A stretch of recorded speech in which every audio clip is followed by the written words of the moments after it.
Hi, my name's Beth and I'm a Mat Pilates teacher at Bodyset's Harley Street.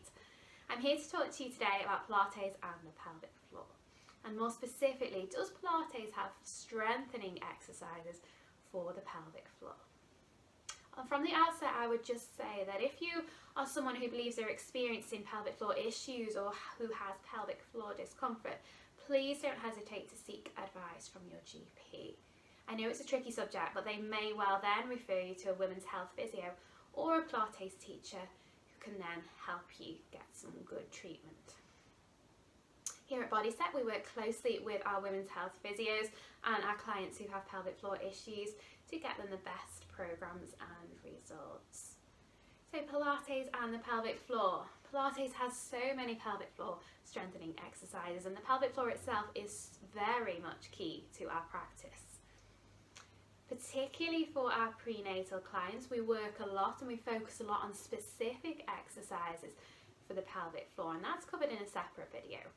But in our general mat classes, our Mat Pilates one-to-ones, we focus on the pelvic floor a lot, and both the engagement of the pelvic floor initially, so thinking about the back of the pelvic floor, the front of the pelvic floor, and those lower abdominal muscles underneath the belly button, and the release of the pelvic floor, something which is a little bit forgotten about sometimes, but which is just as important as the engagement of the pelvic floor itself.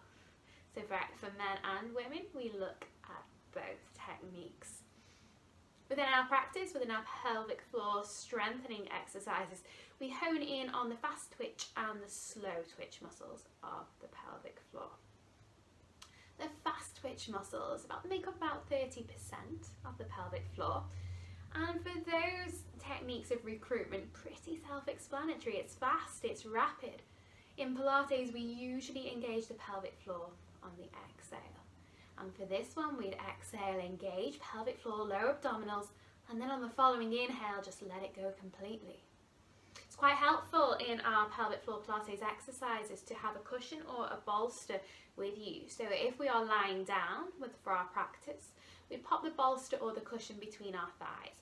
And that inner thigh engagement, which comes when we squeeze the thighs together onto the cushion, onto the bolster, will just help to fire up our pelvic floor automatically. So that's a good starting point, but also a bit of a boost in our pelvic floor engagement. Flipping back to the slow twitch muscles of our pelvic floor, they make up 70% of the pelvic floor. And to engage those and release those muscle fibers properly, we have a think about our pelvic elevator. Now your teacher will talk through this properly with you, but it basically involves imagining our pelvic floor as a lift shaft that closes and then lifts to stage 1 to floor 1, holds it there, and then squeezes, engages and lifts a little bit more to floor 2, holds it there, and then releases slowly but completely all the way back down through that lift shaft and back to the ground floor. So it's a more elongated process to engage those slow twitch muscle fibers of the pelvic floor. We also have techniques such as the emergency stop to try and prevent leakage and spilling, also brilliant for improving pelvic floor tone, and exercises which use the breath work specifically to aid that pelvic floor release, and that comes with something called our pelvic flower, where we use a shh out breath. So when we're pursing our lips, almost like we're blowing through a straw as we exhale,